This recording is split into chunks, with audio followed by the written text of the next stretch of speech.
کبھی عرش پر کبھی فرش پر، کبھی ان کے در کبھی در بدر، غم عاشقی تیرا شکریہ میں کہاں کہاں سے گزر گیا، کبھی راستوں میں تنہا کبھی ہوں ورود صحرا، میں جنوں کا ہم سفر ہوں میرا کوئی گھر نہیں ہے۔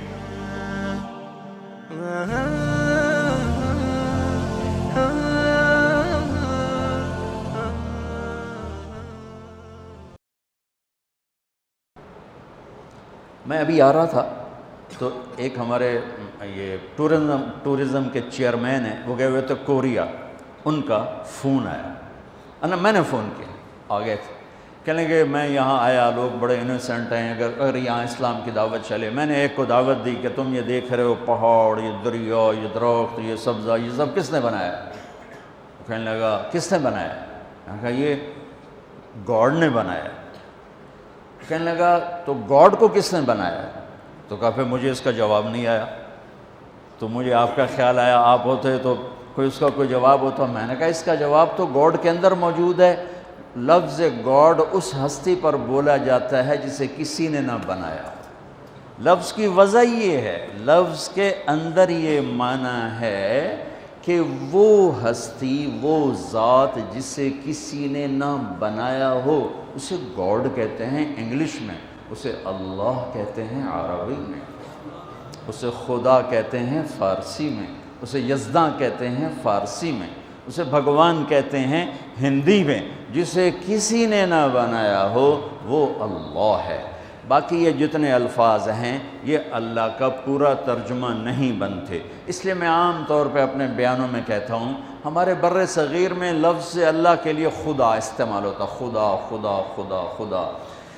میں یہ کہا کرتا ہوں کہ اللہ کا ترجمہ صرف اللہ سے ہوتا ہے، لہٰذا خدا کی بجائے اللہ کہا کرو، اللہ کہا کرو، کہو اللہ۔ آسمان تک نور پھیل گیا ہے، آسمان نہیں عرشوں تک نور پھیل گیا ہے۔ وہ ذات جسے کسی نے نہ بنایا ہو اس کا نام ہے اللہ، جس نے سب کچھ بنایا اس کا نام ہے اللہ، جس نے کسی چیز کو اٹھایا، جس نے کسی چیز کو بچھایا، کسی کو بہایا، کسی کو گاڑ دیا، کسی کو اڑا دیا، کسی کو دبا دیا، کسی کو مار دیا، کسی کو پرواز دے دی، کسی کو پستی دے دی، کسی کو بلندی دے دی، اس کا نام ہے اللہ۔ میرے عزیزو، ہمارے اوپر جناب رسول اللہ صلی اللہ علیہ وسلم کا سب سے بڑا احسان، ویسے تو ہم دو ہستیوں کے احسان نہ گن سکتے ہیں، نہ گنے جائیں گے، چاہے قیامت تک نہیں، یہ ریت کے ذروں کے برابر عمر لے لیں اور ہم ان دونوں ہستیوں کے احسان گننا چاہیں، نہیں، ناممکن ہے، ناممکن ہے، لیکن پہل کی جا سکتی، پہل، سب سے پہلا، سب سے بڑا، سب سے عظیم احسان اس کائنات کے انسانوں پر، بلکہ کل کائنات پر، جو جناب رسول اللہ صلی اللہ علیہ وسلم کی طفیل ہم پر ہوا، وہ کیا ہے کہ انہوں نے ہمیں اللہ کا پتہ بتایا اور اللہ کا صحیح پتہ بتایا، کیونکہ ہر مذہب وحدانیت کی دعوت دیتا ہے، جب اس میں بگاڑ پیدا ہوتا ہے تو نظریات بدل جاتے ہیں۔ تو موسیٰ علیہ السلام نے لا الہ الا اللہ کی دعوت دی، لیکن یہود نے عزیر ابن اللہ، انہوں نے عزیر علیہ السلام کو اللہ کا بیٹا بنا دیا۔ عیسیٰ علیہ السلام نے لا الہ الا اللہ کی دعوت دی، لیکن قالت النصارى المسیح ابن اللہ، لیکن نصارہ نے کہا کہ عیسیٰ علیہ السلام اللہ کا بیٹا ہے۔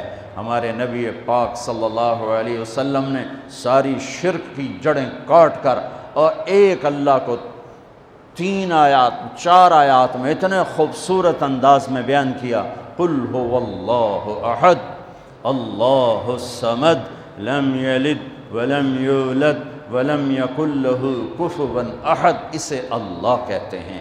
میرے حبیب نے بتائیے، یہ اس کے پیچھے کو واقعہ ہے، قریش آ کر کہنے لگے انصب لنا ربک، انصب لنا ربک، اپنے رب کا کوئی عطا پتہ بتاؤ، کوئی پیڑھی بتاؤ، کوئی نسب بتاؤ۔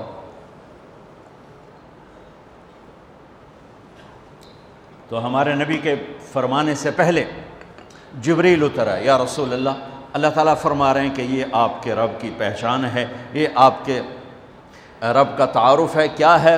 قل هو اللہ احد، انہیں بتاؤ وہ اللہ ہے۔